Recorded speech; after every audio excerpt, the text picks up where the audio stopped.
Good morning and welcome to Citizen Extra, the Ballot 2017 edition, where we look at events surrounding the 2017 general election and now more specifically the presidential poll rerun. We're still not sure whether or not it will happen on the 26th of October. A tweet by Sauti Sol, Kenya's boy band, 18 hours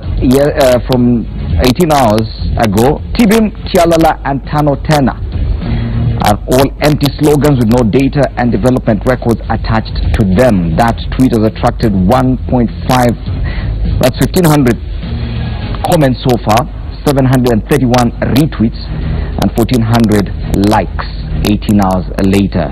Tibim, Tialala and Tano Tena are all empty slogans with no data and development records attached to them. Is it time Kenyans would think of a different way out of this quagmire? This morning, in studio with Mary Mwangi, Joseph Simeha and Gabriel Mutoma, our analysts. Where are we headed? 13 days to the presidential poll rerun.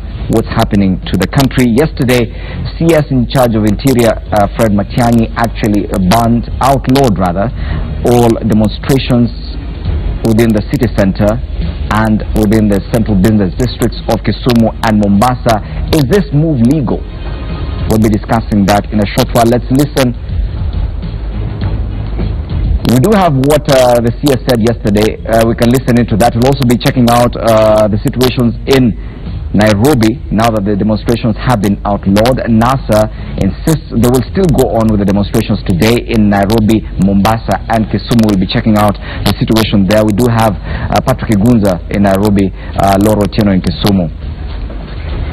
Let's start with Patrick Igunza. Patrick, a very good morning. What's happening in Nairobi this morning?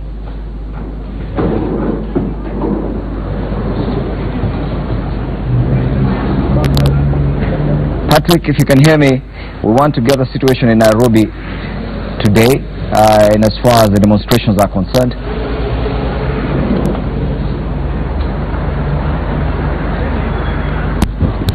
Thank you very much indeed, Freddie. In Nairobi, it is a cool morning, and it has been the tradition ever since the beginning of this particular demonstrations. We've seen that mornings are always cool, they are always calm, but then again the protesters normally wait until later on in the afternoon for them to come and actually paint the streets. And as you can see, this morning it's no different.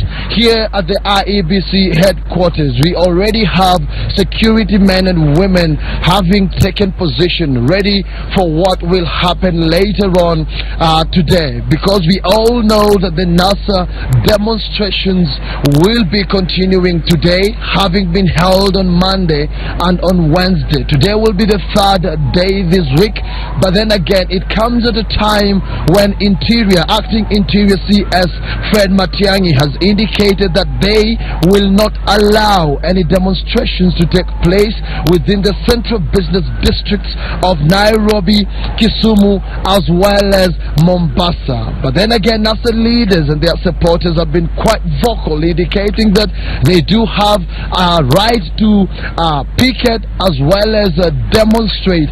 So we are waiting to see, Freddie, how the strategy will play out today, given that they have said that they will not relent in their pursuit to have reforms actually take place at the IEBC, even as the country awaits the much anticipated October 26th repeat presidential polls.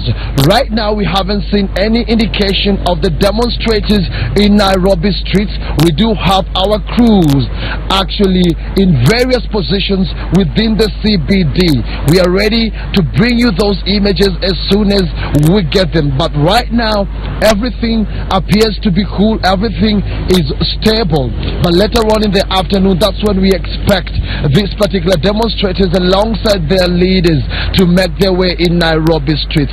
Last Wednesday we had them assemble at the Uhuru Park, and that's where they laid out their strategy, and shortly after that brief by their leaders, they made their way into various streets within the C.B.D, and that's where they actually shouted marched as well as danced and showed placards of anti-IEBC actually lamentations and everything of that sort.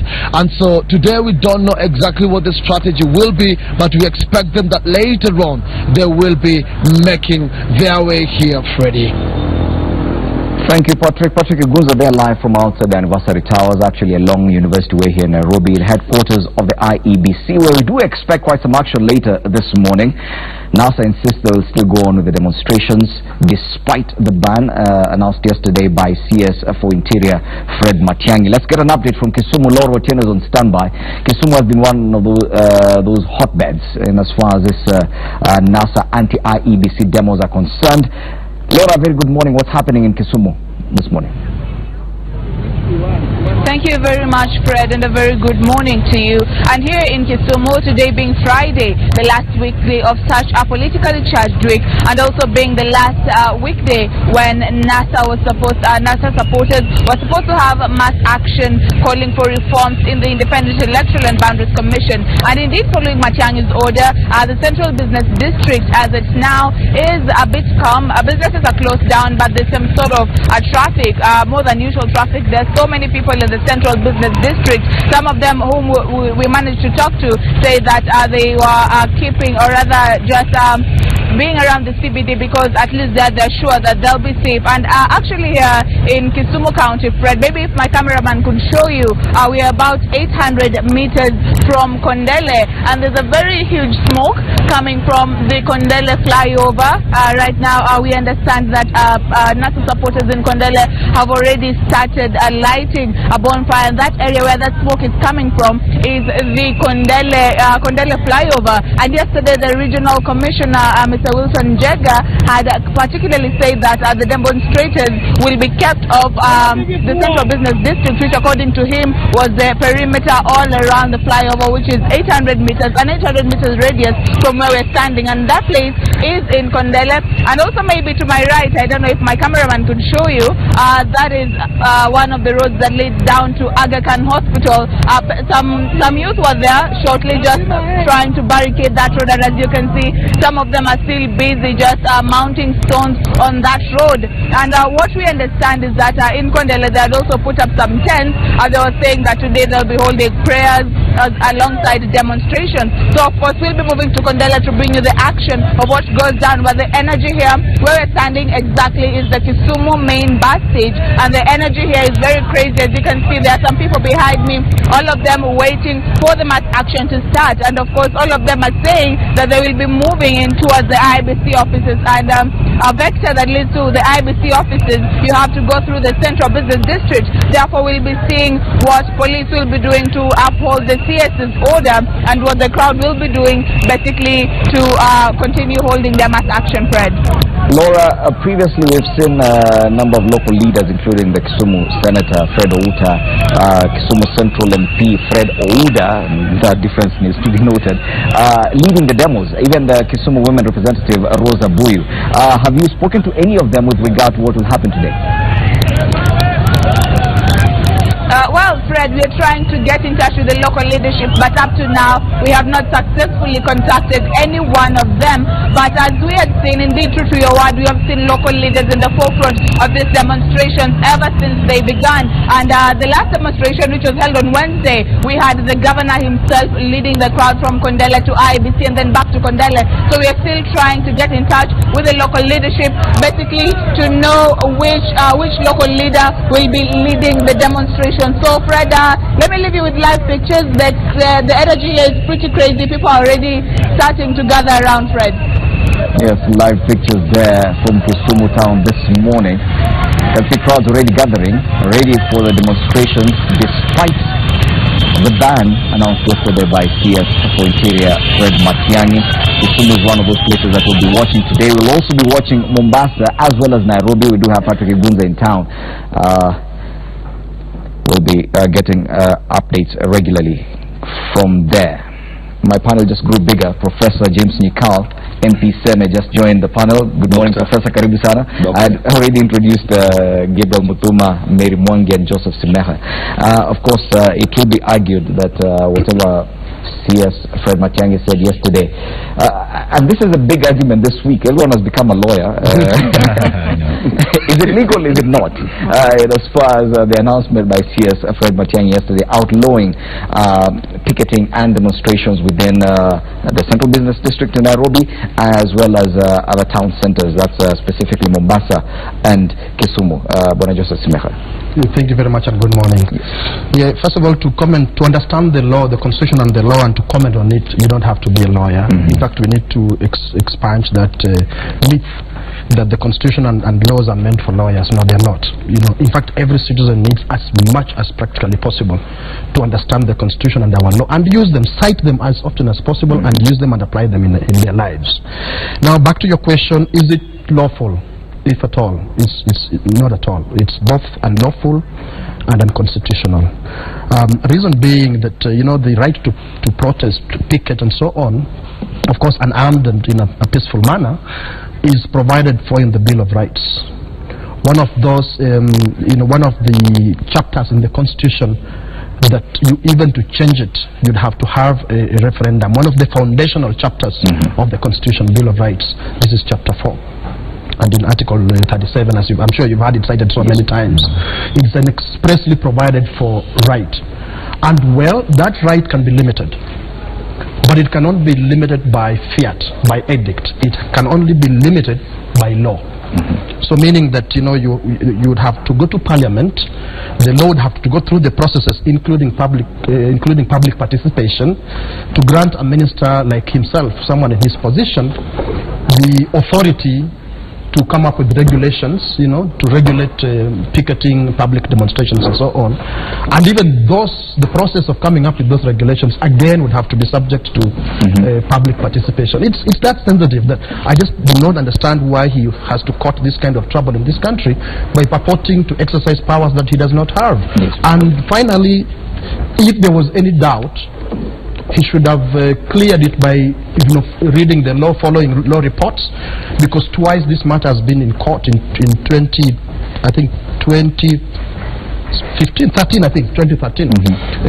Sonko actually went to court suing the government for limiting his right to picketing and demonstrations. Court, of course, found in favor of that right. It again was litigated before Justice Onguto in 2016. And in fact, this justice went as far as saying that it's well known that demonstrations can actually turn violent, out of control and so on. That's a well-known fact. It can happen.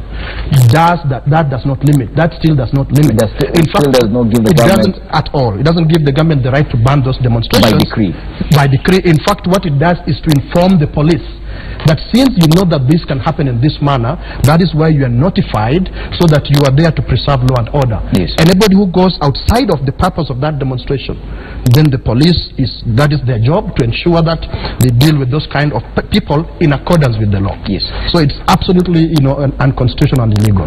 Mary Mondi, of course, the arguments this week have a lot to do with the legalese, what the Constitution says. Yes, we do not have to be lawyers to understand the law, but yeah, you have to think about it with a legal mind. Either way, you have to look at the laws, understand them, and all these things. Are we saying that C.S. Matiang'i did not really read the law and follow it to the letter when he made that announcement? Oh, well, I'm sure he has, and the professor has explained very.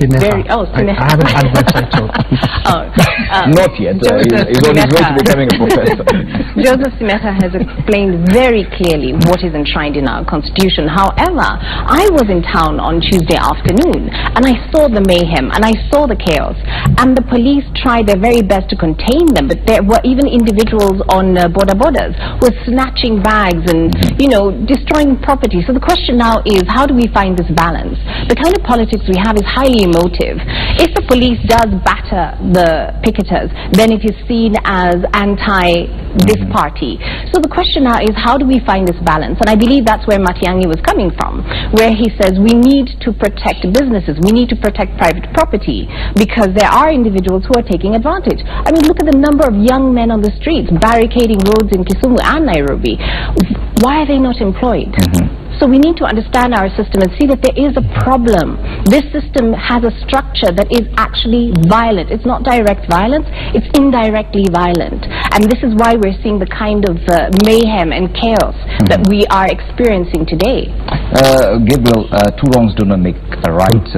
You cannot purport to be doing the right thing by breaking the law. C.S. Matiang'i comes up and by decree declares that he has outlawed demonstrations within the central business district, which is clearly away from what the rights enshrined in the Constitution provide for. Don't you think there was a better way to go around it? I am sure, yes. We all do understand the problems caused by these demonstrations, but going against the Constitution does not provide a solution either. That's actually very true, Fred. And let me actually begin by where my good friend, I know he has not earned the prof, but I've always called him prof. And since way back in memory, he always remained the prof to me. When the university confirms, I'll accept. So that's the name I shared just between me and him. So he started by saying that, the Constitution is not a document that is only in line to what we call lawyers. And really you don't need what you call an extended legal advantage to be able to look at the Constitution. And that's why I keep telling people, read the Constitution. Some of these things are very black and white. You don't need any legal interpretation. So, but it requires some degree of knowledge to understand and to be able to, it's more like how you read your Bible. Yes. Or your Quran, or whatever, But coming to answer your question, I think we need to understand something very unique in the statements that C.S. Matiang'i said. It's not a ban. It's not a ban. It's not a unilateral ban. It's a restriction. And by the way, if you look at Article 37, it is indeed a restriction, because it tells you for you to picket and demonstrate, you must do it with certain restrictions, unarmed and peaceful. Alright, so those are restrictions. And when you look at an environment like the one we are seeing in Nairobi, he has only moved to say, these demonstrations for the time being, and by the way, to be fair to everybody, they are very temporary. Those restrictions are very temporary until we diffuse a situation, because you're looking at an environment that is conducive to criminality and lawlessness, and every person would do that. Fred, that's why we have a state of emergency. A state of emergency, this is an empowerment by the people to the government in situations whereby... When you talk about a state of emergency, I'm just giving you an example. You suspend the Constitution. No, that's why I'm saying. That's what I'm saying. I'm giving that example. Yes. Or if that's a strong as it is, look at the curfew. The curfew is just a time restriction. You're saying you cannot do this between this time and this time. It's not that you're restricting people from having their freedoms. No, you're just ensuring that you you take over, or you are able to mitigate properly an environment that is becoming conducive to vices. So that is really what C.S. Matiang'i is doing. And I don't want us to read so much deep into it. Look at Nairobi, we have so many restrictions. You cannot just go anywhere and smoke. You have assigned areas where people go and smoke. Okay. Why is this? Because you don't want to interfere with other people's freedoms.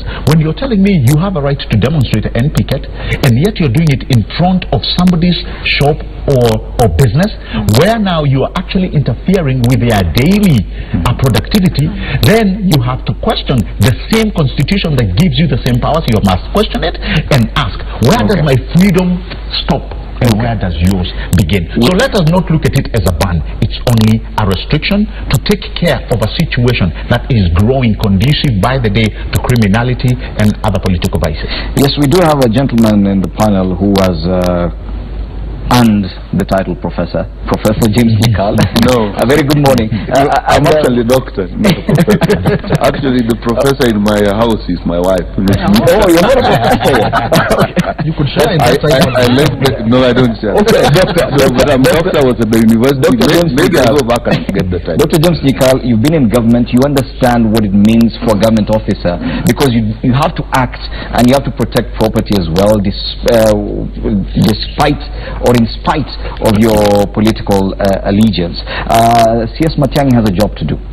You've witnessed the demonstrations and we've been beaming the pictures live. We've seen what is happening in Kisumu, destruction of property. We've seen what is happening in Nairobi as well. Businesses actually not being able to open, that means you're infringing on the rights of others. C.S. Matiang'i has a job to do, and he has to do it. Probably he's not doing it the way you expect, but he has a job to do, don't you think? He has a job to do, and even Article 37 has indicated what he should do. And the article that gives him what he should do is the same article that gives people the right to picket. It is understood and it is anticipated that during picketing there may be violence. And so that is provided. That is what becomes C.S. Matiang'i's work to do. Stop those who are interfering with the picketing by either being violent or looting. That is his job. And he cannot do that job by actually withholding the whole article and say, now we are limiting this article for in this region for this period of time. There is provision for that.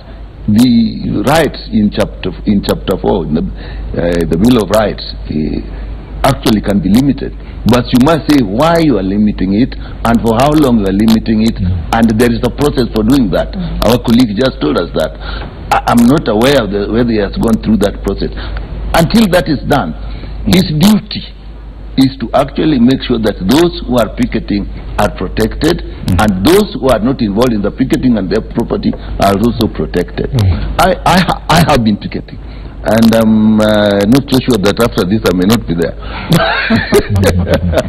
But what I've also noticed, there are two elements that we have to look at, and I think that's where C.S. Matiang'i has to look at. There are those who are actually picketing very peacefully, and if you looked, I was in Kisumu. I was in I think on one of the demonstrations, and we moved all the way from Kondele to IECB offices, and we kept and made sure that nobody was throwing stones. We reached there, we even addressed the people, and we then actually dispersed. Then other youths gather. Those now are not part of the picketing. They're not part of the demonstration, and that the police should deal with, and that is what Matiang'i's job is. And there is limits to which he can deal with them. He can't shoot them, for example. Yes. He can arrest them, he can restrain them.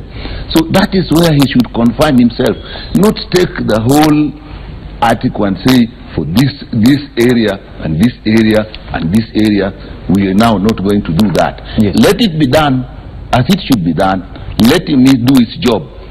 And I told you the elements. One of the elements are the people who are picketing peacefully.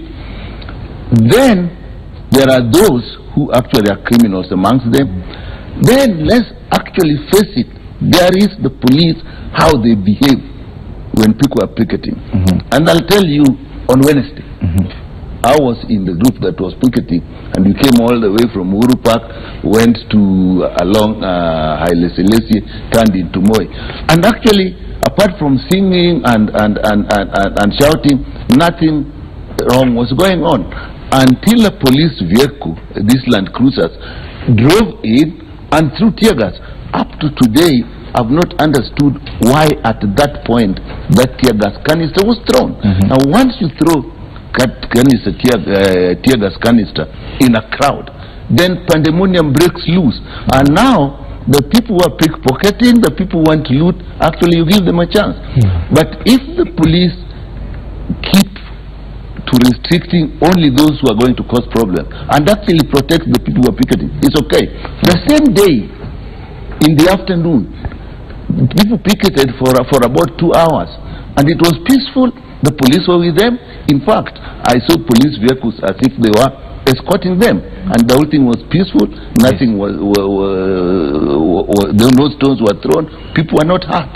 Now, if in another part of the city, some group is gathering up and going to loot, that's a totally different thing. We do have a member of parliament from Nairobi, Nixon Korir, join the panel. Good morning, Nixon. Good morning. I've seen your colleagues coming out to say that you do not want any of these demonstrations in Nairobi. That's also against the constitution, because this right is provided for in law.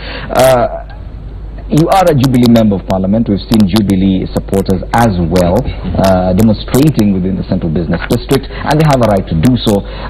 Don't you think simply because the other side is doing it, it doesn't make it wrong? Fred, it is good to note that the demonstration has been going on for some time right now, and the picketing, and no one has stopped the demonstration until on Wednesday. You witnessed what happened on Wednesday, the blatant destroying of property and breakages and stealing. It's good that Doctor said he was part of it, and unfortunately we've not had any one of the organizers from NASA side and the leadership of the NASA condemning such attacks and violence and destruction of property. Constitution gives everyone a right to picket and demonstrate, but it has limitations, and what we are saying as members of leaders from Nairobi is that while we appreciate that our constitution is open and gives everyone the freedom, there are limitations to it, and if you see now on Mondays, Wednesdays and Fridays, business is going down in Nairobi, especially the central business district, because there is the NASA demonstrators have instilled fear in businessmen, and actually before you go to town now you have to calculate and ask yourself, is it Monday or is it Wednesday or is it Friday? I think that one is a clear. Monday it will be daily. Yeah, are you getting it? So now it will be daily. Now are we going to be experiencing the violence we experienced on Wednesday every day? I think what C.S. Matiang'i was simply saying is that what happened on Wednesday was bad, and it is possible to see also people who are not even affiliated to any political party organizing themselves to defend themselves, and that is a possibility of chaos. And I think whatever CS was simply saying was that we need to regulate whatever picketing is happening, because we've not stopped picketing. If you see what he said, he just said central business district in Nairobi, Kisumu and Mombasa. That means you can picket outside Royal Media right now. Yeah. Members of the civil society are currently the Civil Society Organizations Forum is actually commenting on this same issue. C.S. Matiang'i's declaration banning or outlawing demonstrations within the central business district. Let's listen to what they have to say.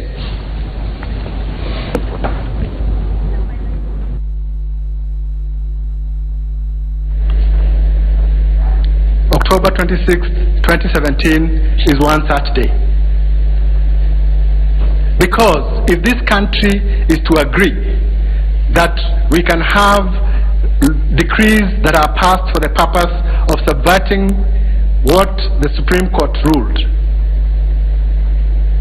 and completely mutilating the independence of the IEBC, then we are not going to an election on 26th October 2017.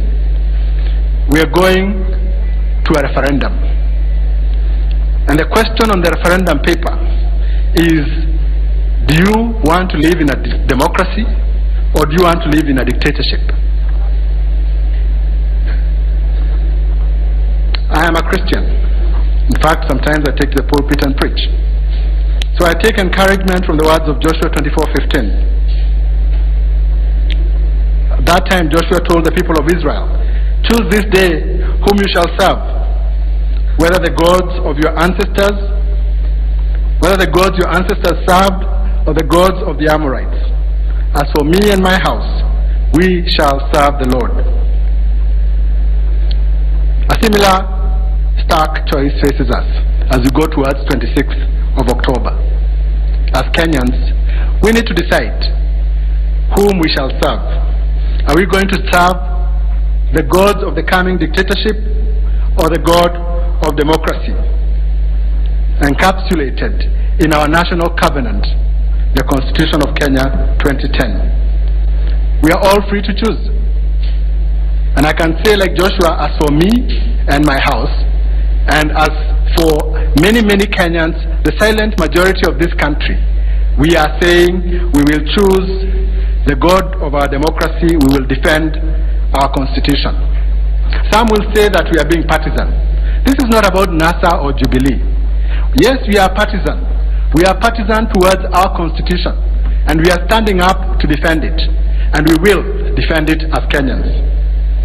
So as we start discussing the 2010 the Supreme Court judgment of the 20th of September 2017, by all means, let's discuss it. Let's discuss it as jurists. Let's discuss it as civil society. Let's discuss its implications for the coming election, whether it happens on the 26th or whether it happens at some point later in the calendar. We do not know, because the balls are still up in the air. But let's discuss it in the context of the fact that we face a crisis that goes beyond political parties. We face a crisis that goes beyond two individual candidates for the presidency and any others that may have been joined. We face a crisis that goes beyond Chiloba and Chebukati.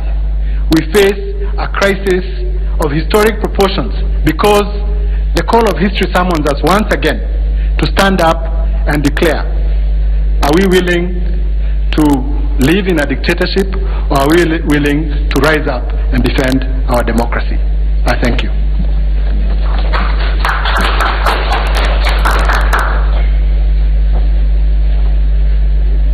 Thank you very much. Joshua, I think those are thought-provoking remarks, isn't it? That this dictatorship is not coming, it's here, isn't it? And our role as civil society is meant to decide.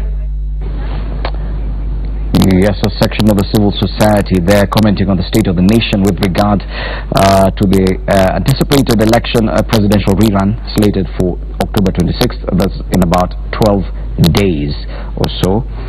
Also, they were earlier commenting on the issue of that declaration by CS Fred Matiang'i outlawing demonstrations within the central business district, as well as the town centers of Kisumu and Mombasa. And probably let's just refresh our memories and listen to what the CS had to say yesterday. We will not allow demonstrations within the central business districts of Nairobi, Mombasa and Kisumu. Number two, we are not at the benevolence or mercy of Mr. Matiang'i. We are Kenyans enjoying our rights without any hindrance whatsoever, as long as we do not interfere with anybody's rights. And our right to demonstrate, to tell the country that we are unhappy about the management of elections in this country is not something anybody can take away. Matiang'i is not the first to try these misguided actions that he's trying to do. The misadventure will end nowhere. We will be on the streets tomorrow.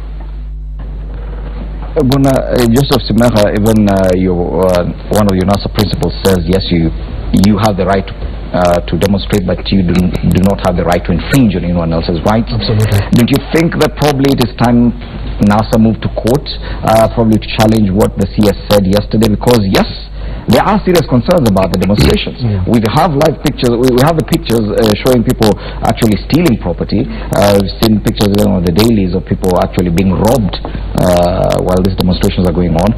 Obviously, it has crossed the line of infringing on the rights of others as well. No, first of all, just to respond to your proposal that NASA moves to court, you do not move to court to challenge a nullity, something that doesn't exist. What Matiang'i said has no force of law. What one may move to court to do is if he tries to implement his threat, then that's what you can move to court to challenge.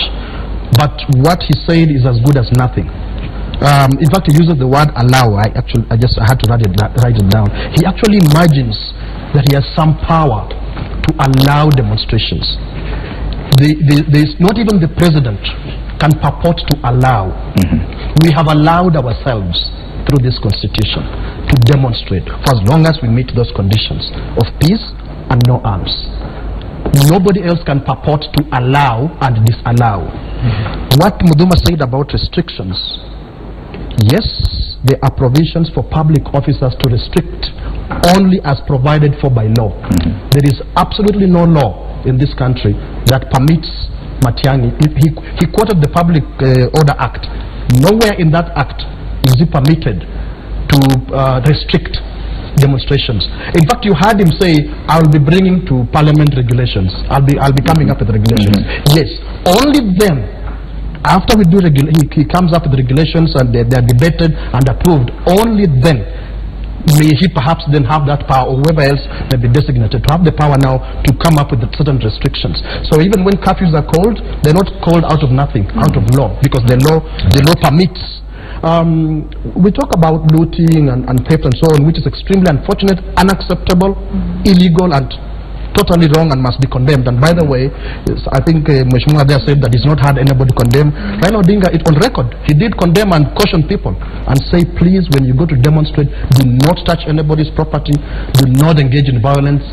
That is on record, he has already done that. We've had a lot of looting in government, National Youth Service, Ministry of Health, name it, Eurobond and so on. Have they gone down to shut the government because of that looting? What needs to happen is, as Dr. Nikal said, we isolate the looters and deal with them in accordance with the law, mercilessly, in accordance with the law. Yes. Not to shoot them, not to knock them down with vehicles as police have been seen doing, but to follow the law, isolate those troublemakers and bring them to book. But nobody can purport to restrict demonstrations outside of the law. Now, for owners of businesses, for as long as there is a public space in front of your business, sorry, too bad, you cannot restrict. Yes, I heard what you said, Muduma, but for as long as there is a public space, and in fact I had you invite people that they can come and picket outside Royal Media. Isn't this a business? But you have a public space in front of this business. Yes. You cannot, I mean, we are free to come and picket. In fact, in some democracies like the US, certain sizes of buildings, when they are huge and very tall, they are compelled by law to provide public spaces in those buildings so that people can get into those buildings and picket. Inside? Yes, inside. There's one such is Trump Towers, which is acting, but there's nothing he can do. He's the president. He cannot send there the police. People go into his building, into what is designated as public space up there, and demonstrate against him in his building. Because the law provides for it. Because of the size of the building, you must provide some public spaces.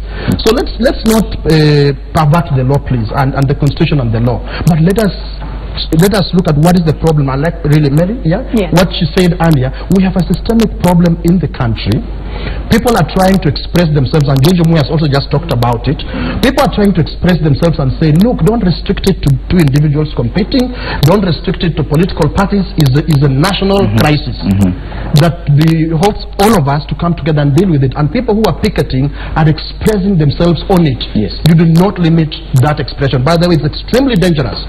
The direction, just let me finalize, the direction Matiang'i has signaled is extremely dangerous, because when you restrict legitimate ways of expression of disaffection, you are inviting people to look for other ways. And it happens. We have a history not far away in this country. Yes. So that direction is dangerous, and he better backtrack very quickly. Mary Mwangi, of course, some of the freedoms we are enjoying right now, we got there through picketing and through demonstrations. This 2010 Constitution was a very well thought out document. We went back and forth, two referendums to actually come up with it. This right was well thought out. We agreed as Kenyans that we have to have this. For CS to come and say, now I will not allow it, don't you think it's becoming a bit overzealous? Let us go back to what civil society has said. And John Jamoy is very clear that what we're facing right now is not so much a constitutional crisis, but a political crisis. Because the issues we're facing right now are very systemic. And if you're seeing individuals taking advantage of peaceful picketing, then it behooves us to ask why. We've had doctors, we've had nurses on the streets picketing, and there's nobody who took advantage. We have driven past them. So why is it only when we have political picketing that we do see the kind of violence we see? Is it because the police are involved? Is it because tear gas is being thrown? So we need to take a step back, and as leaders in this country and as citizens, ask ourselves, what is it that it brings about this kind of emotion when we have political picketing? That's what I need our leaders to understand. And civil society, I'm very grateful, is very vibrant in this country and is allowed to speak the way they're speaking. And I'm glad that John Ramwe spoke out and said, put Kenya first and not your political affiliation. Yes. That is what is most important. Yes, but of course we've managed to divide everything in this country into whether or not you support Jubilee or whether or not you support NASA. So we will demonize NASA demonstrations as long as we support Jubilee, and we will demonize whatever Jubilee says as long as we support NASA. But don't you think that some of these things we need to think beyond our political affiliations or allegiances at this point? Because yes, after October 26th, we could be back as a country and forget about who is president. Well, indeed, it's true, Fred, from your observation. And honestly, I can't wait until we exit the stage of what I call the electioneering mood. I mean, I think we are really now, it's gotten to a point whereby it's the domino effect in itself is now starting to affect the country at large. Sooner or later, people probably who did not care what Jubilee or NASA was are starting now to feel the domino effects of what we are, of what the country is going through. When we talk about the rights of an individual, and that's what I keep, that's the point I keep hammering home. If I'm enjoying, or if you're enjoying your rights that you say are guaranteed by the Constitution, you should not fringe on mine. I just heard what Angula saying there. As long as we are not infringing on anybody's rights, we can do what we want. But that's not the case, as we have seen. My good friend Semeka has just alluded to the fact that if you have a business and you have public ground, ole wako, that is just pole. But look at it this way. And this is the case I want to set across. The domino effect comes into this charge. And I'll give you a good instance. The Vic Preston petrol station on University Way. When did that person or that business open up for business? Assuming, and this is just an assumption, he has 30 employees who probably don't care about the political lineage of whatever is happening outside. But those people cannot work, they cannot fend for their families, and they are now looking at really a massive layoff. And not only that, many other businesses are feeling the pinch. And then, fully well knowing that the highest GDP in our land comes from Nairobi, will then push this country, or this county rather, to taxes, knowing fully well that that environment has been handicapped. And so we go and ask, as a businessman, who will refuse to pay taxes because he has not done his threshold of profit? Does the government, and he'll ask, does the government, not the powers, forget the powers and the rights, does it have a responsibility and a duty to protect me and my business? Okay. It fully does. How then will it exercise that? Because at the end of the day we are saying no, I have a right to demonstrate. Do you see the kind of cocoon? Do you see how we I hope you've been listening to Wanamudomo because I want you to respond to that. Yes. Let me give an example. We have traffic lights, and it has happened before that during heavy traffic time, when the traffic lights are on and vehicles stop, then people actually do rob the motorists. They go in, pick a telephone, and pick bags and so on. Will you then say we should remove all traffic lights so that these people do not steal from vehicles that are stationary because of traffic lights? All you do is deal with those people who are using what is legitimate and desirable to their own unacceptable ends. I'll tell you, I've said, and let me say, I've had the opportunity, to be in these demos. We actually say, do not touch people's things. And if you would go through the cameras and all of them, unfortunately the media normally takes the cameras that beam on one or two people, and those are the ones that they show. But if you study them, you will find that in Kisumu, for example, when we started, all of us told the demonstrators, we are not going to throw stones, we are not going to touch anybody's things. And as we went around, I remember when we reached Central Bank, I and some people, boys who are trying to be rowdy, we went ahead and told them, forget, that is not what we came to do. And I saw it in Nairobi. So, this is a new thing.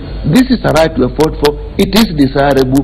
It has some effects because you are probably not used to it. But that is then what becomes the state's duty and Dr. Matiang'i's duty to make sure that this thing goes on without these other side issues that now are staining that. We can't go backwards. It is like you're going to do surgery. Let me use that. And you know that this surgery may have this other complication. You can't say, I'm stopping the whole surgery because you are going to, because then you will kill the whole person. So if we then go back on these rights, then we'll kill the whole nation.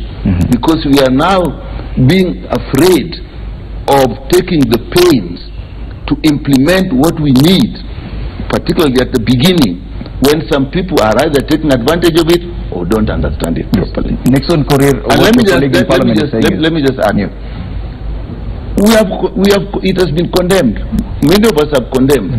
I think take time and go in look at all the pictures that you have and find leaders. At Uhuru Park, Honorable Simbarati went on all the time saying, do not touch people's things. Do not interfere with the police. They are doing their jobs. In fact, we are moving the country in a direction where you will see massive mass demonstrations that are peaceful. If you are afraid of this and just ban it all together, we will not reach there, and that is what we want. The next thing we should discuss, when these things have been going on for now, some time, we must go back and say, but what is the issue? We must address the issue. Because the fight between NASA and Jubilee is basically for the control of the state. But remember, there's a nation. I must say that in this country, we have a state because it's regulated by constitution, laws, and so on. But a nation is in the hearts of the people. The people protect the nation because they believe they belong to it and they will get a fair share from it. The moment that is not achieved, then we have a problem. And that's where we should go back. We can go beyond the NASA Jubilee contest. And in that contest, each one is shouting, we want to go this direction. We in NASA are saying, we want things done according to the law and not change laws when we think it's going to serve us. And when we know we have control of parliament. And as Dr. Nikal was speaking, I could see Nixon Korir very much agreeing with Nikal. At least you were nodding and the camera has captured you. Is it that you agree completely with Dr. Nikal? Or the other question to you is, yes, if you flip the coin, this could just be the other way around. That maybe at some point Jubilee will be the ones, or Jubilee supporters will be the ones picketing and demonstrating because of something or the other. The Constitution guarantees them the right to do this. Why should we do away with this just because it's the other shoe? I was agreeing with Dr. Nikal on the fact that the CS, Matiang'i, must protect every Kenyan. But I am actually surprised, and I wish the zeal professors and doctors are coming to condemn what Matiang'i is doing was the zeal that we're using to condemn the violence. Because you cannot just say that the principal said don't throw stones and the tender start. And when the stones are thrown, you don't come out to condemn it. It is two different things. I want to say this, we are dealing with sections of the Constitution and talking a lot of English here. What Kenyans want outside there is that some of the Kenyans are not even interested, they are not even allied to any political parties. They want their shops to be open. But I have to interrupt you there. My director informs me the IEBC is currently meeting election observers at a hotel in Nairobi. Commissioner Akombe is currently speaking. We need to listen in because they could say something that may affect this election on October 26th. So let's listen in. Which we continue doing and which we are handling very differently from how we did during the 8th of August election.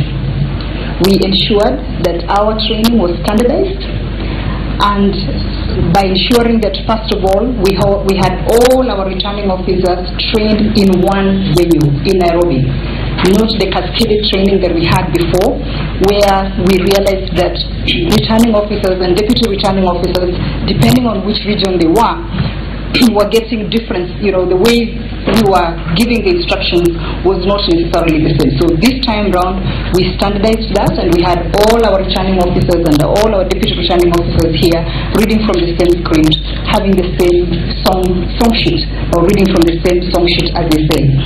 We also have ensured that what we didn't have in the last election is a returning officer's guide.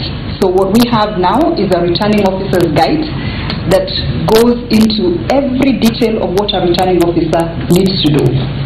Because we had assumed that all our returning officers know that they need to sign the signature. They need to sign all the forms. We had actually assumed that all the returning officers know how to use our printers and scanners.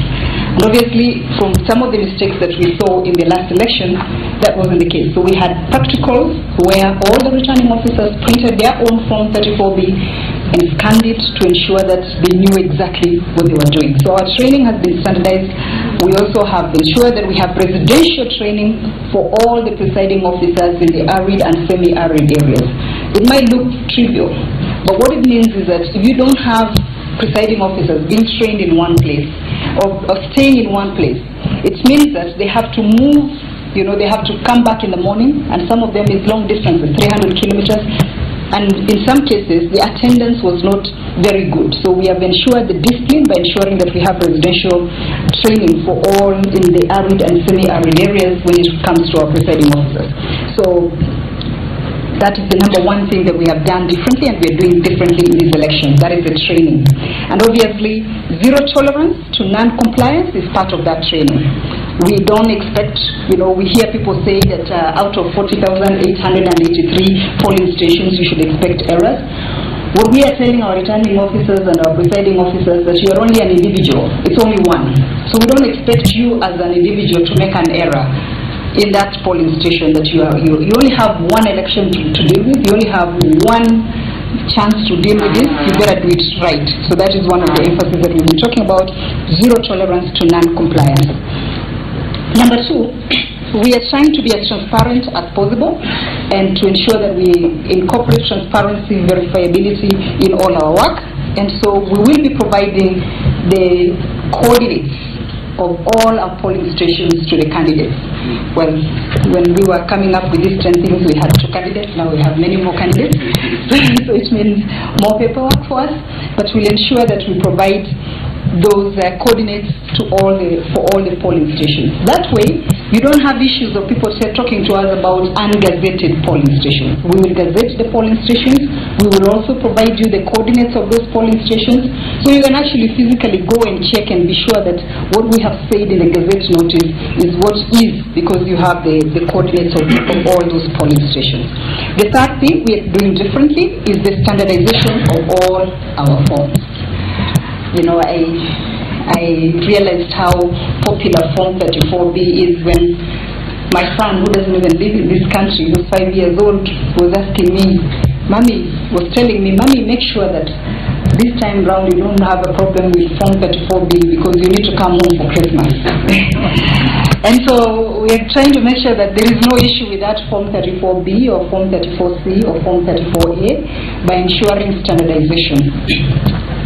Specifically for 34B, we've ensured, and my colleagues who are Gogo and others will go into more details at a later stage, but we've ensured that what the returning officers will be submitting will be standard throughout the country. We thought about having them pre-print the Form 34B, as some people have suggested, including some observers, and then fill them manually. It would have been easier if we had only 2 candidates. Now that we have all these candidates, and you then have, in some places you have 260 polling stations, asking returning officers to fill those by hand for 260 constituencies for 8 candidates, it's going to be prone to mistakes.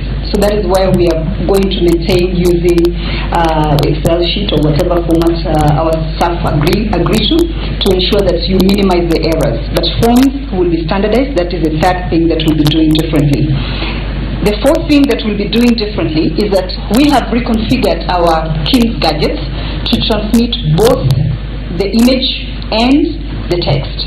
So you will not have a situation like we had on August 8th, whereby we had 11,000 polling stations that did not transmit the forms, the results, because the system had been configured or transmitted the text without the forms, because the system had been configured at that time to be able to transmit only one. Now the system has been reconfigured to ensure that both forms have to be transmitted. Both the forms and the text have to be transmitted. The fifth thing we are doing differently is that we now have clarity. We are providing clarity on what the complementary mechanism is.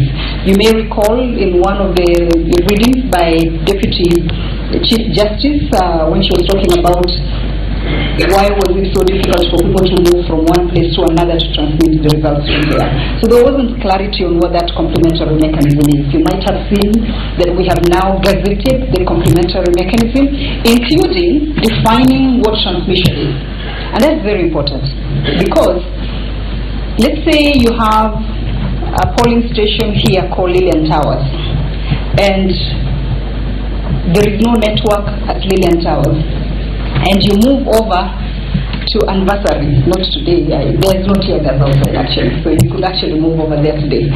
You move over to Anniversary Towers. There's some people who are arguing that that point at which you then transmit the results from Anniversary Towers, are those results really from Lillian Towers or are they from Anniversary Towers? So what we are trying to do now is define what transmission is in a complementary mechanism. And so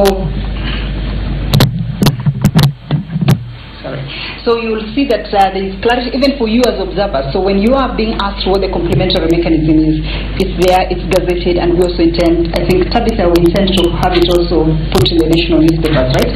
Yes, on Sunday. Oh, great. So on Sunday it will also be published in the newspapers, so that every Kenyan, every voter, we are transparent in explaining what that complementary mechanism is.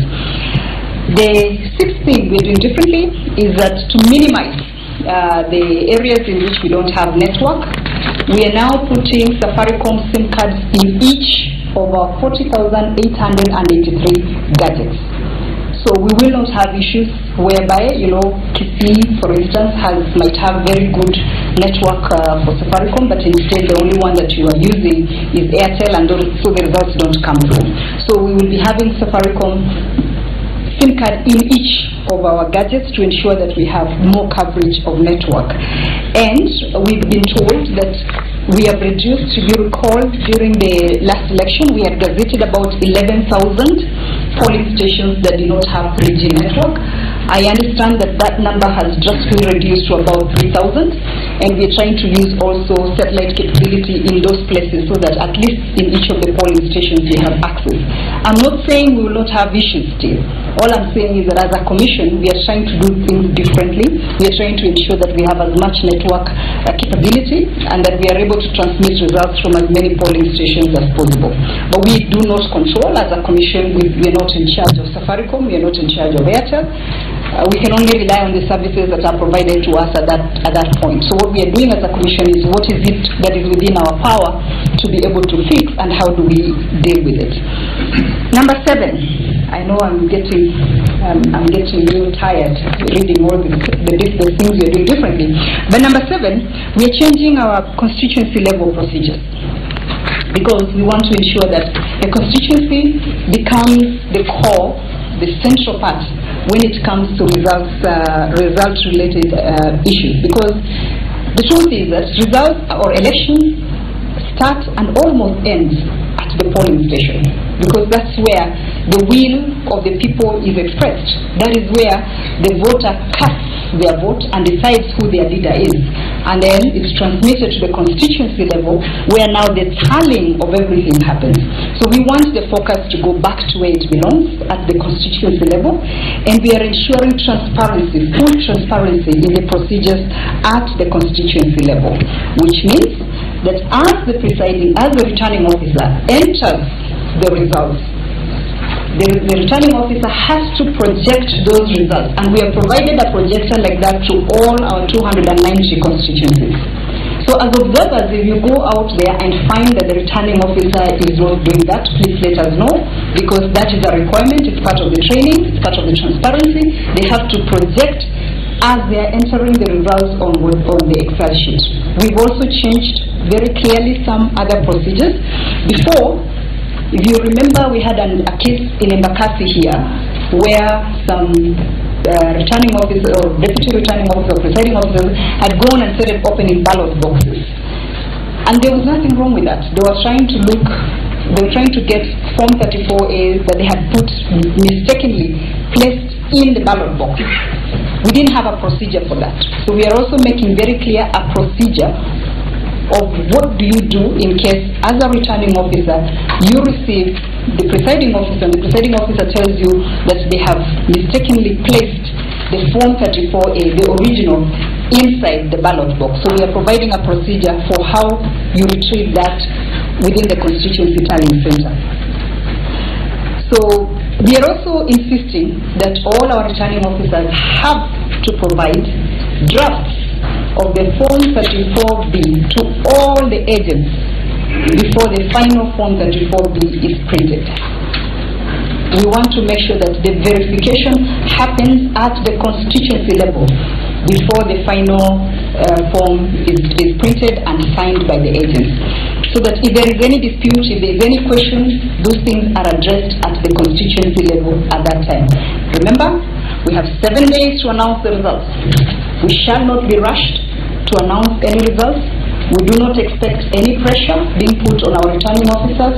They have to ensure that they have verified the results, they have done what they need to do by the law, and once we are comfortable that that has been done, then we will announce the results. So that is an instruction that we've given to all our returning officers to take their time. The Constitution gives us 7 days, and there shall be no person pull pressure any of our returning officers to release those results before they accurately look at them, they confirm with the agents that the results are correct, and then print out the final version that they will send to Nairobi. Number 8. We've also made very clear what our results path is. So we have a very clear results path, which also we will be gazetting. I think we have gazetted that, Salome? Yes. Have we gazetted?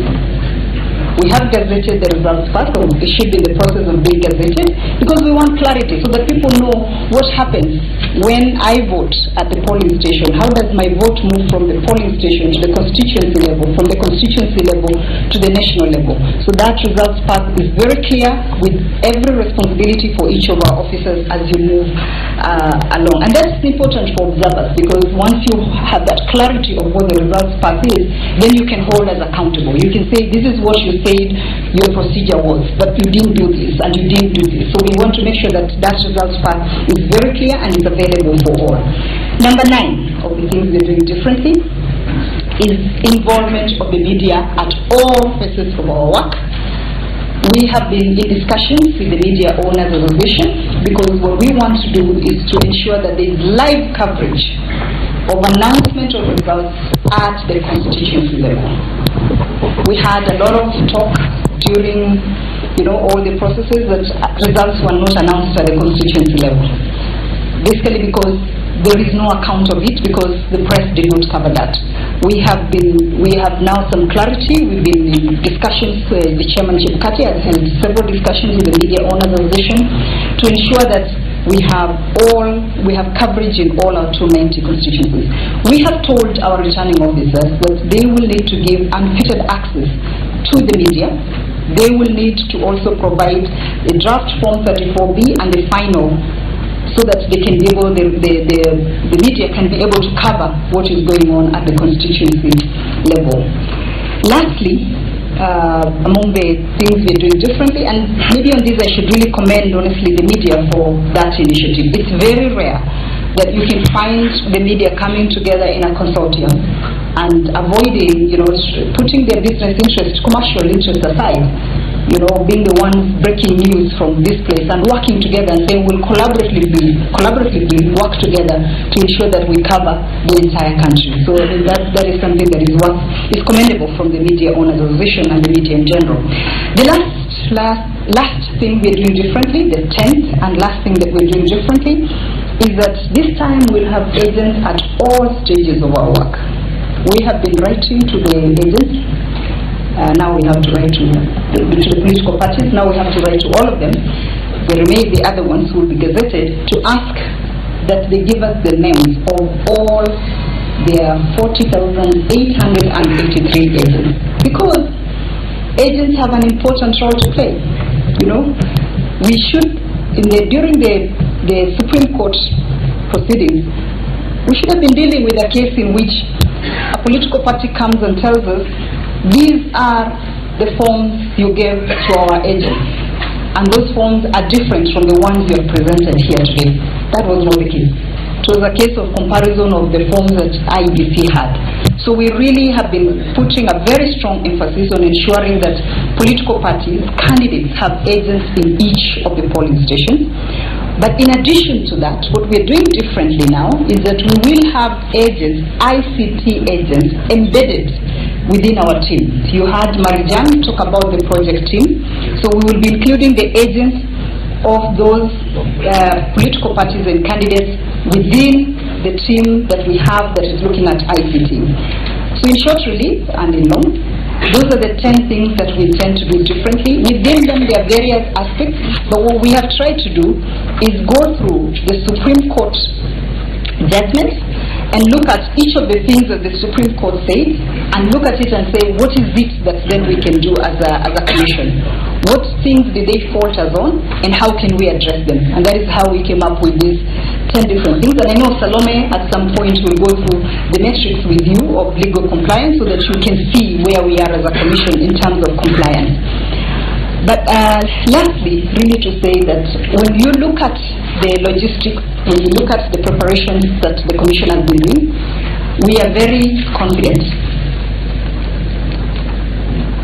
So just give me a second.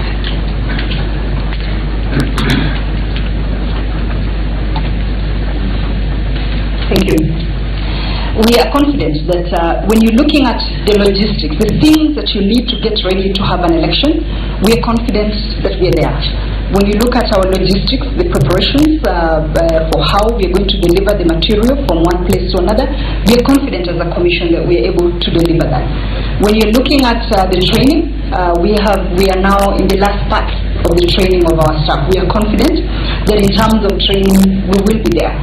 The ballot paper printing is beginning this week, and we believe that we will be able to get the ballot paper on time to all the parts of the country. We also believe that even with the limited time that we had between Justice Mativo's ruling to include, of course, another candidate, we still will have the possibility of being able to reconfigure the technology.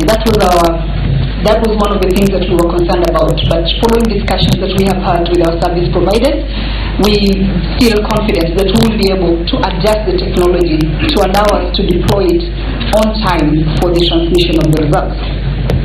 So when you're looking at it, if I was asked today, and if all of us were asked today, I think we'll confidently be able to say as a commission that in terms of logistics, in terms of operations, in terms of our technical operations, we're there. But as observers, as many of you, both international and local observers, know, that an election is not just the technical preparations of it, and that you need to also look at the environment under which, or the context under which that election takes place. That is for you as observers to make a judgment on whether the conditions, as we would say, as I had to deal with in 2015 when I was an observer in Burundi, it's basically looking and saying, yes, the technical preparations are there. Yes, you have the most efficient commission that has been able to deliver. But do we have the correct environment for free, fair, and credible elections? But that is a question that can only be answered by observers and by the Kenyan people. I thank you very much.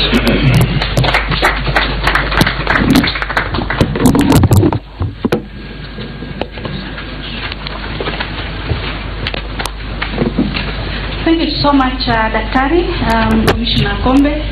Ladies and gentlemen, round of applause for Daktari Akombe, for Daktari Paul Pulgat, and for DCS Marijan, Hussein Marijan. Let's clap for them.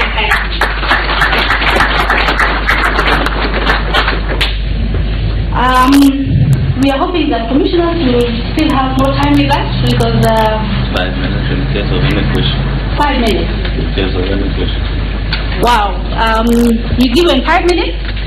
And looking at our program, we still got some presentations to be made to us by Salome Oyugi, who is here, and Gogo on the overview of results transmission system.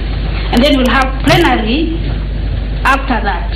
Would we agree that we bring plenary in front so that we ask questions now that the commissioners are here, or we just sit in for the presentations? Let's have a position, a consensus. Plenary. Yes. Okay. Thank you so much. Plenary. Let's have questions for us. 5, Steve.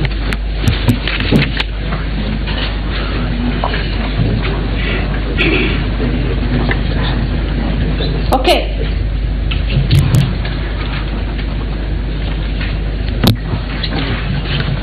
Good morning, everybody. My name is Eunice Wanjiko. I work for Inuka Kenya Utility Limited. My question would be about what are you doing in regards to engaging with the security? Because on 8th August, one of the things we realized was that the security personnel were engaged on Sunday. They were not Sunday, the day before the election, the whole night. They were there on the day of the election. They continued to bomb us and to all the other constituency places without changing over. So what are you going to do about that so that the security forces are also able to man their stations without dozing off or feeling overwhelmed?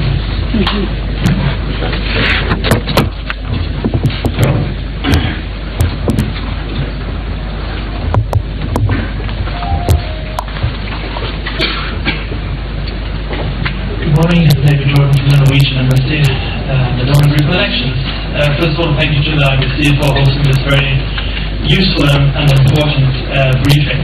And I also want to commend the Commissioner for an exemplary presentation on the preparations and improvements that have been made recently. Could you also kindly just say a little bit about your communication strategy and how you intend to improve that? Thank you. I'm Samson from a World Community Foundation, presidential material. Mine is kind of official recommendation. In Canada we have 290 constituency, 290 standing officers. The standing officers messed up on the ground at the constituencies without the commissioners or the secretariat. I would question if possible UN and the standing officer to be UN to assist us. Include UN 290, but Kenyans to be deputies. That's the question. Okay. Another question, I'm waiting for the German because it's the German who answered. Because no, there is election on 26 because I don't want to read on papers, read on media. There is election on 26. Okay. Thank you very much. Oh, another question. Presidential election, the candidates add more, even here than stop observing on 26. That one is the question. You answer. Thank you. My name is Fred Ogweno, representing the Interregional Peace Network, and just have two concerns, particularly to be addressed by the Commissioners. One is on the security of observers. We do understand the situation in the country at the moment, and if you are going to proceed, assuming that the elections are going to be on 26th of this month, there are some areas in the country that appearing with a green tag might be suicidal, if so to say, and that's the reality. If some elections and it is connected to the withdrawal of one of the candidates, so security of the observer is going to be a major. Are there some other measures that have been taken in place to ensure that the observers are not attacked in the field? And secondly, there is something that has to be answered. You have talked about your returning officers and their training. Now, we wish to know that those returning officers who made mistakes, because those mistakes were not made from heaven, are they going to be part of this process that is coming again? And also, now that those mistakes that were made, they were made by particular people, and we know that there are investigations that are taking place.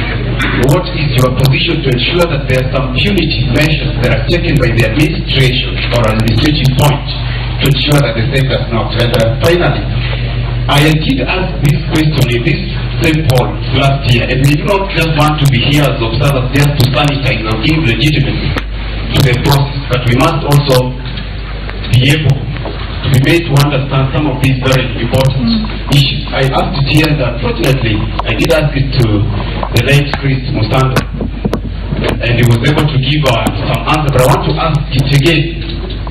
In 2013, we were able to see how the results were trickling in a particular manner, in the station, on the screen. And this is something that was also debated in Supreme Court. And it is also there the political minds. We were able to see in a contested, highly or a hotly contested election, a systemic way in which results were coming in. Yes, those are live pictures there from various places. We have the forum at Leon Towers, where the IEBC is currently meeting election observers. In regards to preparations for the October 26th presidential rerun, 12 days away, we also have pictures of the demonstrations already underway in Mombasa and Kisumu. We'll be getting an update from Nairobi as well. In Mombasa, we saw some. It started as a peaceful march. Then we saw tear gas and some running battles there. We saw some police chasing some demonstrators. You can see what's happening in Kisumu. Bonfires, roads barricaded. Of course, I'm sure police are trying to, given the directive yesterday by CS Fred Matiang'i, outlawing any demonstrations within the central business districts of Mombasa, Kisumu and Nairobi. You can see there, in Mombasa it appears the police have managed to stop the demonstrators from getting into town. In Kisumu, yes, the demonstrators are creating their own show away from town. They've also been blocked there, lighting fires, bonfires and barricading roads. This will continue basically for most of the day. Patrick Igunza is in Nairobi. He'll be giving us an update of what's happening there. We do have an NASA MP here with us, Dr. James Nikal. Are you hoping to join the demonstrations later today in Nairobi? Yes? It's already been outlawed. Without, by which law? Yeah. Any law that doesn't not in line with the Constitution is null and void to that extent. I'm not a lawyer, but I'm beginning. Actually, let me just say something. Just look at Mombasa. Those people were relatively peaceful. Then you saw tear gas at the back. Then the whole thing degenerated. There's one element we are missing. Are our security agents themselves trained for the new situation of handling? But I'm assuming they're just following the directive by their boss, Fred Matiang'i, yesterday. Once the boss says this and you're part of the disciplined service forces, you have to comply. Two things I want to tell you. First, about yourself. You know, you're a very powerful voice, people like yourself in this position. Be careful what you tell your viewers. Because, you know, when you use the words outlawed, banned, just as if it's a fact. You know, actually you are using it as if it's a fact. Okay. I told you by law, by constitution, it's not possible. So we say no power whatsoever. Purported to outlaw. Use the word purported to or alleged. But it is not fact. It's as if it does not exist, the order he gave. Now, then that secondly brings me to your question, to respond to your question. Shouldn't the police just follow orders because the boss has said? Well, one hopes that they have a brain and a mind, that they can also read the law and question. They actually have a duty, the regional commissioners, the county commissioners, the police commanders and so on. Are you saying they should defy the directive? I'm telling you, they have a duty to question, and if they are asked to break the law, they have a duty to defy that kind of order. After the Second World War, the Nuremberg principle, you obey lawful orders. If you carry out an order that's not lawful, You answer for it yourself. And the fact that you are ordered does not help you. Yes, I'm looking at that screen. I don't know where Professor is seeing violence in Mombasa, because I'm just seeing police officers and a car. I'm looking at this one for Kisumu, that screen for Kisumu, and I'm seeing people pelting stones and throwing stones. I don't know how peaceful that is. And before we went for a break, I was saying we are in a country where when we see police officers being stoned, that is a constitutional right. When demonstrators break into houses and break into destroy people's car, we see the civil society coming out and quoting Joshua. We are in a country where we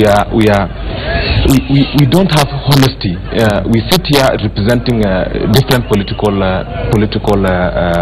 sides, but at the end of the day, we must be true to our constitution. What we are seeing in Kisumu is not peaceful demonstration, and I'm expecting everyone to condemn that. What we saw in Mombasa, yes, I saw some tear gas. We don't know what happened behind the demonstrators, because the tear gas was not from the front. We don't know if there was someone trying to steal and the police officer were trying to stop it. But let's say this. At the end of the day, we are concentrating here on what Matiang'i said. But we are also saying Matiang'i must ensure that we have peaceful demonstration, must ensure that the business runs in town without any disruption, and that all those who are demonstrating are also protected. And I'm sure that is what Matiang'i is trying to do. Yes, because given Matiang'i too much to do? I'm saying, no, he's trying to ensure that we have peaceful demonstration while respecting also the rights of other Kenyans who are not even interested in politics. They are running their own business. And I think that the point we should be concerned here is that we should be concerned in ensuring that we follow the constitution to the letter, not part of it. Okay, we're just about to take a break, but I need to take your opinions as well. Let's start with the lady, of course. Yeah, of course. I mean, at the end of the day, we have seen rioting, well, demonstrations and picketing all over the world. And where they carry on week after week, month after month, you end up with a situation where even the security sector now becomes partisan. And violence, unfortunately, does break out. And this is not good for our economy. The Economist, the international publication, did ask Honorable Raila, now that you have pulled out, what does this mean in terms of the picketing, the demonstration? What does it mean in terms of the 26th of October? October. Yes. What does it mean in terms of your future as a leader of the opposition? And this is something maybe we should ask Dr. Nikau in terms of, we're getting double speak. We understand that Honorable Raila has not quite pulled out of the process, according to what Orengo has told us the next day. So maybe we need some clarification, even insofar as what is happening. And we'll be discussing that, what next for NASA, what next for Raila Odinga in a short while. Of course, the demonstrations now will be continuing every single day of the week. And Fred, that's what I was thinking. As much as we want to quote Article 37, there are other articles that actually give credence to a peaceful environment. Remember, I started by saying that Matiang'i did not ban demonstrations or picketing. He restricted them. By the way, no. We are looking at watching, or we are looking at helping somebody else get his constitutional rights. And the issue that we keep, balancing things from Article 37 is where we are getting it wrong.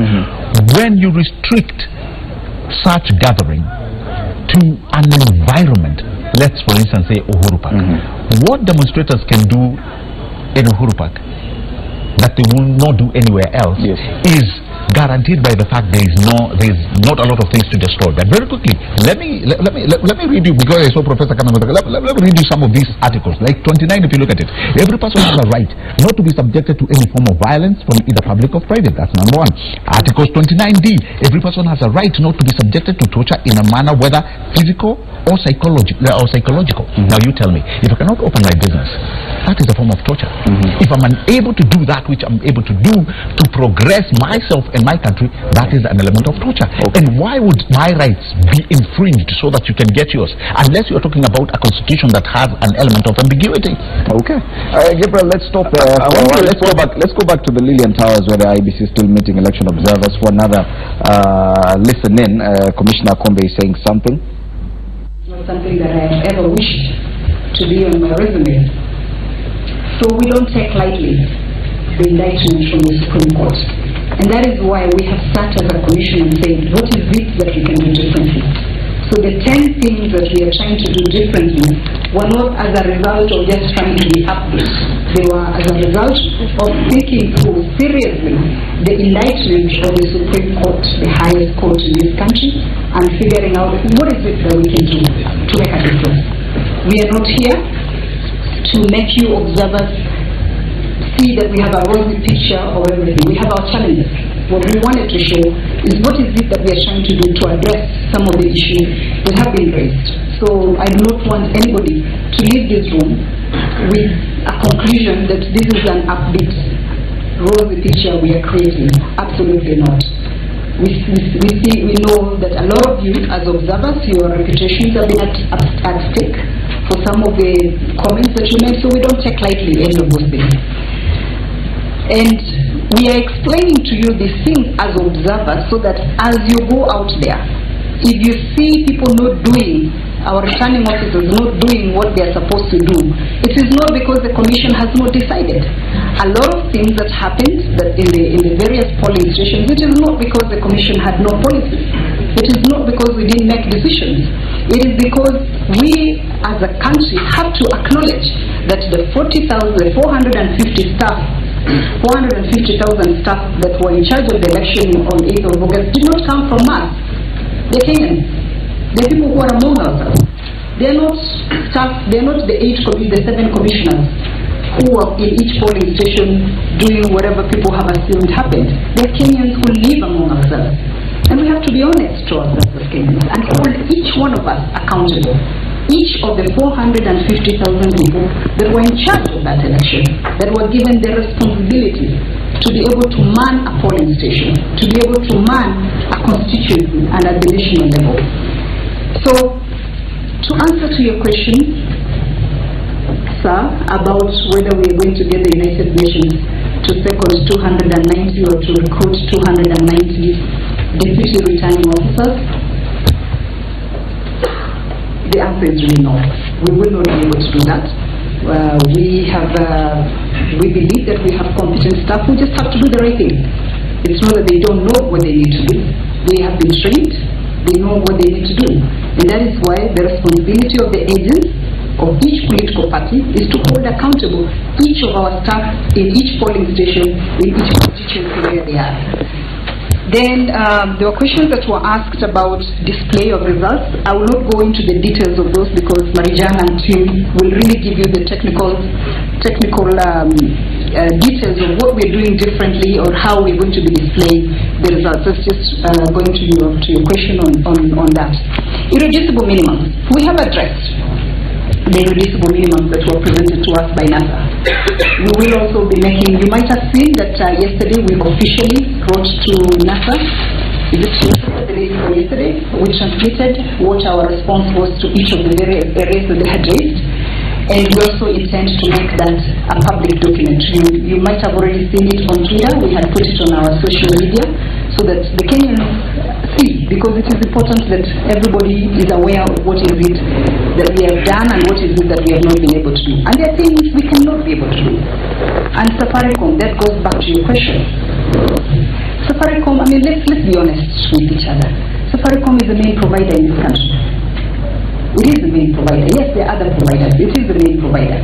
So to say that we cannot use Safaricom to transmit results, we will be lying to you. If we as a commission came today and told you that we will not use Safaricom to transmit results, we will be lying, because we don't have any other company that has a large coverage. In any case, we're already using the 3 others. It's not like we're not using them. We're using the others, all the 3 main network operators, to transmit results. So we don't want to lie to you and come and tell you, oh, we're not going to use Al-Gurea to print ballot papers. We don't have the time. If we choose that we are going to use another company, then we might as well accept that we are not going to be able to have an election on 26th of October. We looked at options. Talking about UNDP, we reached out to the United Nations Development Fund program, UNDP. They offered to print ballot papers. Both parties said no. So when you are left as a commission, you are presenting such options. Both political parties tell you, no, we are not a banana republic. We will not have UNDP procure from another company. We just have to go with Al-Gurea or not print ballot papers. So as a commission, mentioned there are times we have to take decisions, and those are the decisions that we have taken. You consult, you give options, you give offers, but in the end you have to make decisions that you think are in the best interest of the country. And I think that is what we as commissioners have been trying to do as much as possible, is to make those decisions that we think are at the best interest of that Kenyan voter. We wish to affirm and reaffirm that the polling station remains the locus of an election. That is where the will of the Kenyan people or the voter is expressed.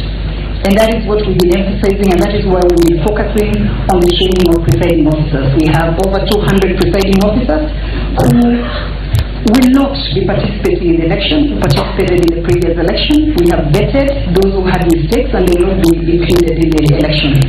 We also have some returning officers, we could provide details at a later point, who had errors in their processes and will not be participating in these elections. So it's not like we have moved on without making any changes to some of them. I mean, I know that there are still a lot of other issues. There are demands for more changes within the Secretariat, but those are demands that the Commission is still going to continue reviewing and looking as it works on its operations.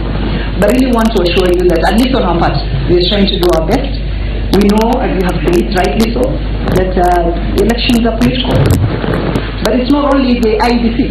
It is not the responsibility of the IEBC only to create a conducive environment for free and fair elections. It is a shared responsibility for all of us, for religious leaders, for the political leaders, for the business community, for all of us as Kenyans. It is our responsibility to ensure that that conducive environment to allow us to manage a highly political exercise is done. You cannot abdicate that responsibility as Kenyan people and look at Chebukati and say it's Chebukati to deliver this for us. Chebukati and his team can do the technical preparation, but the rest is to all of you. Thank you.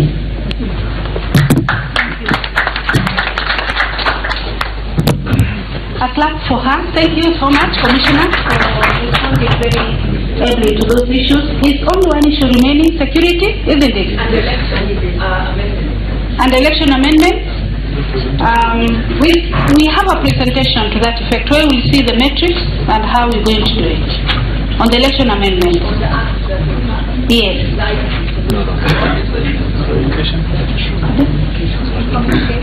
And communication strategy. And it's also someone who is going to respond to that.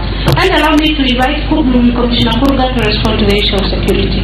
Then we'll proceed. Thank you very much. It's important to note that some observers realized that our security personnel had a problem having a hawked eye for 3 days. So these are comments that we'll push to the IG to make sure that we have enough personnel that can release others for arrest. Because for everybody, sleep is very important. So that's a useful comment. We'll also ask for, or we have asked for, enough security personnel in parts that security is challenging, in the northern part and other areas. So we are sure that being part of the state security, this will be done. What was the other question? The communication strategies will be handled by the lady there. We have the amendments which have gone through the two houses, not yet signed. So why don't we wait until we cross there? But according to Commissioner Kombe, looks like not much on the operations will be affected. So the operations is the most important area, which I am briefed by my commissioner here.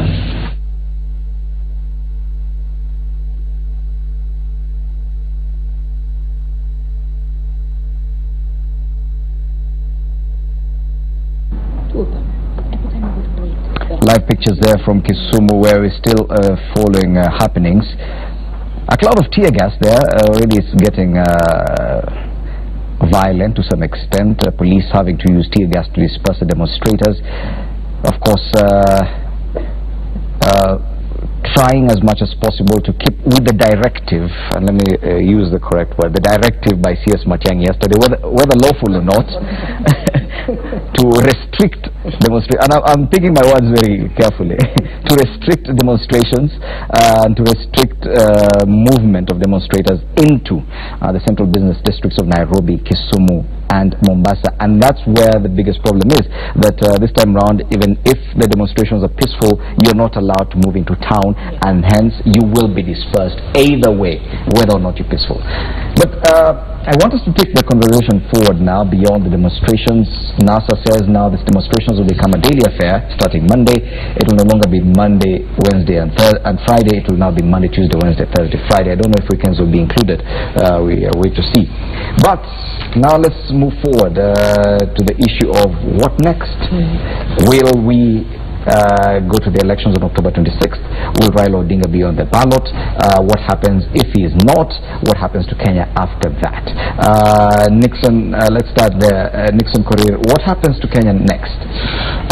Fred, we are having an election on 26th as we speak right now, because when you look at, I saw a letter done by NASA to IBC saying that Raila Odinga and Kalonzo Musyoka have pulled out of the race, but you will realize that they have not filled the requisite form, the form 24A, according to regulation 52, and unless Baba Skyped the form from UK, otherwise what I know as this. Yes, Raila Odinga is in the UK. He's expected to give a lecture at the Chatham House today. So I know as Jubilee we are ready for an election on 26th. Unfortunately, I don't know what Professor here. Dr. Nikal, Raila Odinga is yet to, according as far as IBC is concerned, is yet to withdraw properly. That means chances are he will be on the ballot paper come October 26th. NASA's kept on insisting there will be no election come October 26th. If there is an election and Raila's in the ballot, what happens? Let me tell you, what we are doing as a country, we are not addressing the big picture. We are actually getting concerned with the details and the nitty-gritty within our effort to solve a bigger problem. The bigger problem we have is not legal. The problem we have is political. There's a large chunk of people and who are supporters of NASA who feel that things have not been done correctly, who, arising from what the court, the Supreme Court said, felt that the election should go on, that there should be changes. The election was made null and void because things were not done properly by the IEBC.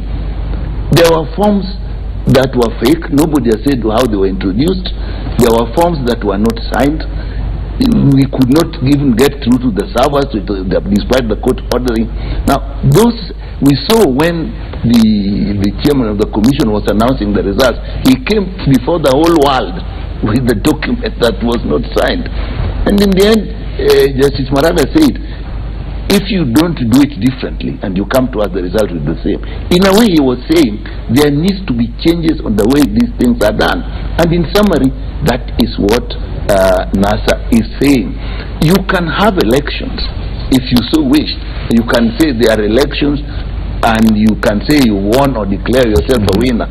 But what do you do with the feelings, the millions of people who feel not being part of that? Are you saying you've resigned yourself to the fact that there will be an election process come October 26th, and Raila Odinga could be on that ballot paper as well? Okay, Raila Odinga, even if his name appears on the paper, that's again why I'm making distinction between going for the letter of the law, the nitty-gritty of the law, and not looking at the big picture. He has indicated he is not going to participate and written a letter. What now we are saying, but you have not signed Form 24A. Now, that form becomes important just as the form that were not signed were not important. But what is the context of 24A? We have lawyers here who can correct. 24A is predicated and timed on nominations. No, we're not going to have nominations. So now, you're saying you don't want to do nominations, but when somebody is withdrawing, you now want them to withdraw as if there were nominations. That's why I'm saying we are looking through the papers to get what we want done without discussing the political issue that we have. The political issue is this. IBC didn't do a good job. We want IBC to be corrected so that we go to an election. Okay. That is the point. Then, let me address the other one. What are we doing? Jubilee side, they say, we are even changing the law. Changing the law. And we know that President Uhuru has a majority in parliament. So literally, he is changing the law in parliament. And he is also a player in the competition. Who will go into a competition whose rules have been written by one of the competitors? Okay. So we'll be listening to more opinions with regard to the way forward after the break. Let's take a break right now. When you come back, Gabriel Mutuma, Mary Mwangi, and Joseph Simera will be giving us their opinion on this issue.